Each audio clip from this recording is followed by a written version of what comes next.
IND 365 पे आप सभी का स्वागत है। आइए देखते हैं आज के शीर्षक 10 खबरें। आज से यूनियन हड़ताल पर है। राज्य परिवहन 2 दिनों के लिए निलंबित है। हिट एंड रन मोटर वाहन अधिनियम का विरोध। सुबह 5 बजे से यात्री बसें बंद है। ओला उबर सेवाएं भी बंद है। सिलेंडर तेल की गाड़ियां रोक दी गई हैं। सभी आपातकालीन सेवाएं खुली रहेंगी। राज्य में पेट्रोल पंप खुले रहेंगे। गौतम अडानी एशिया के सबसे अमीर लोगों की सूची में मुकेश अंबानी को पछाड़कर शीर्ष पर हैं। गौतम अडानी सूची में 12वें स्थान पर हैं। सूची में मुकेश अंबानी 13वें स्थान पे खिसक गए हैं। 24 घंटे में $7.6 बिलियन की शुद्ध संपत्ति है।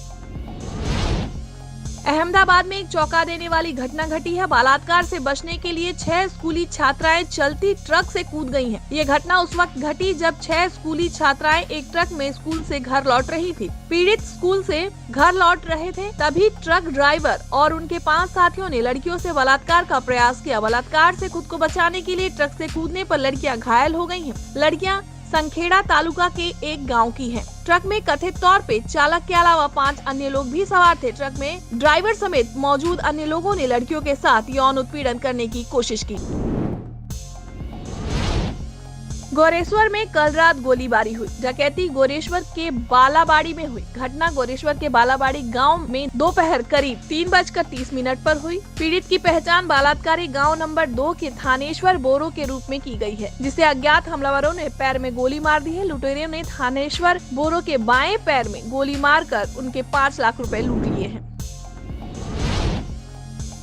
पश्चिम बंगाल में ईडी की छापेमारी टीम पर हमला। ईडी की टीम उत्तर 24 परगना के संवेदनशाली में छापेमारी कर रही थी। ईडी ने बनगांव नगर निगम के चेयरमैन शंकर उपाध्याय के घर पे छापेमारी की है। राशन घोटाले के सिलसिले में ईडी ने छापेमारी की थी। छापेमारी से लौटते वक्त ईडी की 2 गाड़ियों पर हमला हुआ है।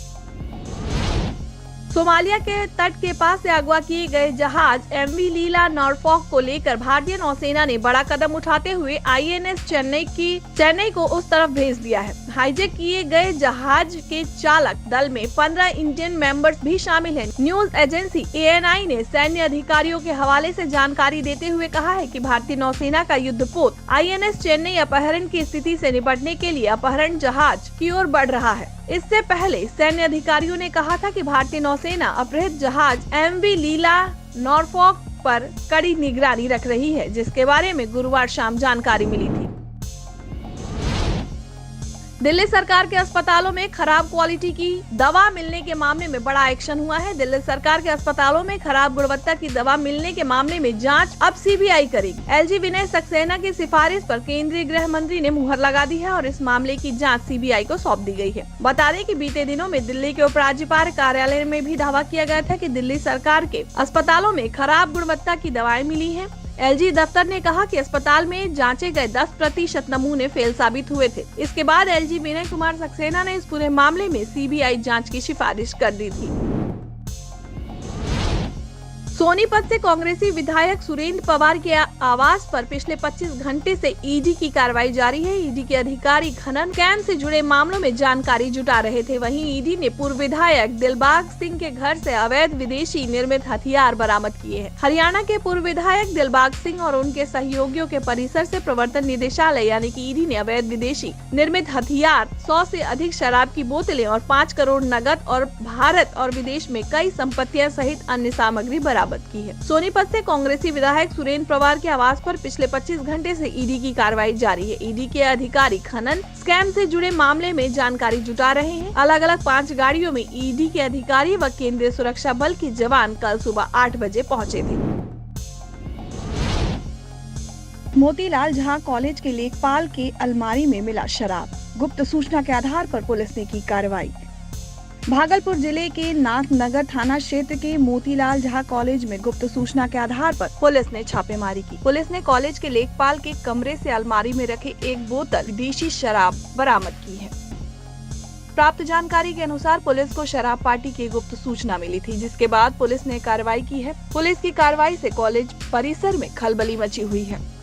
पुलिस ने लेखपाल संजीव कुमार झा को हिरासत में लेकर पूछताछ कर रही है। इस संबंध में लेखपाल संजीव कुमार झा का कहना है कि किसी ने मेरी अलमारी में लाकर विदेशी शराब रखा है। चर्चा ये भी है कि कॉलेज के प्रिंसिपल एवं लेखपाल कॉलेज परिसर के बाहर अक्सर शराब पार्टी करते थे। पुलिस को इस बात की जानकारी किसी ने दिया, जिस जानकारी के आधार पर पुलिस वहां पहुंची और लेखपाल मनोज कुमार झा के अलमारी से शराब बरामद किया।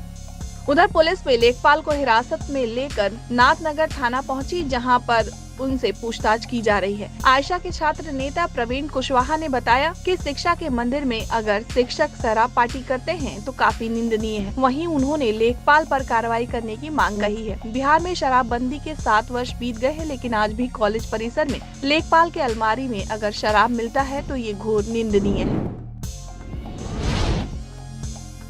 800 बोतल प्रतिबंधित कफ सिरप बरामद। गुप्त सूचना के आधार पर पुलिस ने की कार्रवाई। ट्रांसपोर्ट गोदाम से बरामद हुआ कफ सिरप। भागलपुर बिहार से शराबबंदी के बाद से प्रतिबंधित कफ सिरप की मांग बढ़ गई है। ऐसे में गोरख धंधा करने वाले अब कफ सिरप की तस्करी करने में जुट गए हैं। इस बीच पुलिस की सक्रियता से कफ सिरप की बड़ी खेप बरामद हुई है। नवगछिया पुलिस ने नवगछिया बाजार स्थित आजाद ट्रांसपोर्ट गोदाम से लगभग 800 प्रतिबंधित कफ सिरप की शीशियां बरामद की हैं। नवगछिया एसडीपीओ ओम प्रकाश अरुण को गुप्त सूचना मिली थी कि नवगछिया बाजार स्थित आजाद ट्रांसपोर्ट गोदाम से प्रतिबंधित कफ सिरप की तस्करी की जा रही है और सभी तस्कर वहीं से कफ सिरप को खरीदकर अन्य जगहों पर बेचने के लिए जाते हैं। सूचना के आधार पर पुलिस ने कार्रवाई करते हुए गोदाम पर छापा मारा। पुलिस को देखकर एक तस्कर अपनी बाइक छोड़कर मौके से फरार हो गया। छापेमारी में पुलिस को गोदाम में प्रतिबंधित कफ सिरप की कुल 12 पेटियां बरामद हुई हैं, जिसमें कुल 800 बोतल मौजूद हैं। पुलिस ने कार्रवाई करते हुए गोदाम मालिक और अन्य लोगों पर प्राथमिकी दर्ज करते हुए गोदाम को सील कर दिया है।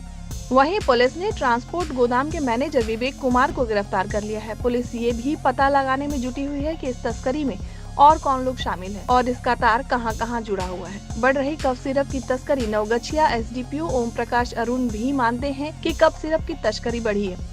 उन्होंने हालांकि ये भी कहा है कि इसके खिलाफ लगातार कार्रवाई की जा रही है। सूत्रों के मुताबिक नशा करने वाले अब ज्यादा मात्रा में अल्कोहल युक्त कफ सिरप का इस्तेमाल नशे के लिए कर रहे हैं।